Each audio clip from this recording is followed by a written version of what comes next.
RFF est le second propriétaire foncier en France. Nous possédons 100 000 hectares de terrain et nous possédons également 4 millions de mètres carrés de bâtiments.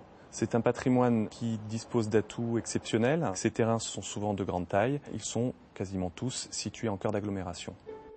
Une partie de ce patrimoine n'ayant pas ou plus d'utilité ferroviaire, Réseau Ferré de France a décidé de céder progressivement ces terrains dans le cadre de sa politique d'aménagement et de valorisation.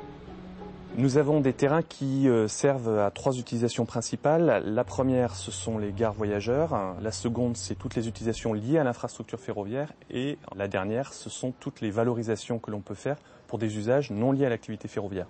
Ainsi, face au développement des activités de logistique urbaine, RFF met à la disposition des professionnels du secteur des terrains qui offrent une excellente desserte routière et ferroviaire.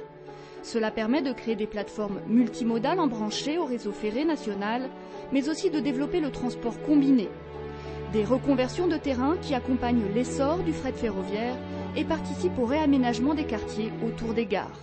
Le visage des gares est en train de changer. Les quartiers de gare, historiquement, étaient des quartiers pas très bien vus, parce qu'en fait, autour des gares, il n'y avait pas grand-chose, c'était des no man's land. Et au fur et à mesure qu'on réorganise les activités ferroviaires, on donne de l'attrait aux quartiers de gare qui sont très bien connectés à l'ensemble des réseaux de transport et qui deviennent des lieux de centralité. Parce qu'RFF est conscient de sa responsabilité face à la crise du logement, une majorité de ces terrains sont cédés dans le cadre de projets urbains s'inscrivant dans une démarche de développement durable. Sur des projets de petite ou de plus grande importance, RFF est un acteur responsable en matière d'écologie. Ainsi, à Bischwiller en Alsace, un écoquartier situé près de la gare et dont une partie est dédiée au logement social a vu le jour. À Paris, dans le 17e arrondissement, sur plus de 50 hectares anciennement occupés par une gare de marchandises, 3400 logements ont été construits. C'est l'écoquartier Clichy-Batignolles. Quant à Paris-Rive-Gauche, dans le 13e arrondissement, il s'agit d'un des projets les plus ambitieux de la capitale.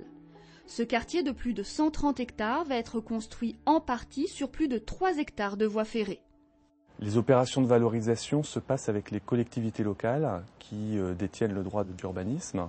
Donc c'est elles qui vont définir les projets qui vont pouvoir se réaliser sur les emprises que nous libérons. En 2011, pas moins de 532 terrains ont été cédés pour des projets d'aménagement urbain. Enfin, la valorisation du patrimoine de RFF permet d'engendrer des revenus conséquents. Les revenus générés par les ventes sont de l'ordre de 120 millions d'euros par an. Nous avons aussi des revenus locatifs pour 80 millions d'euros. Et l'ensemble de ces revenus permettent de financer l'accroissement de la rénovation du réseau. Grâce à son patrimoine, RFF est un partenaire incontournable de l'aménagement du territoire en France.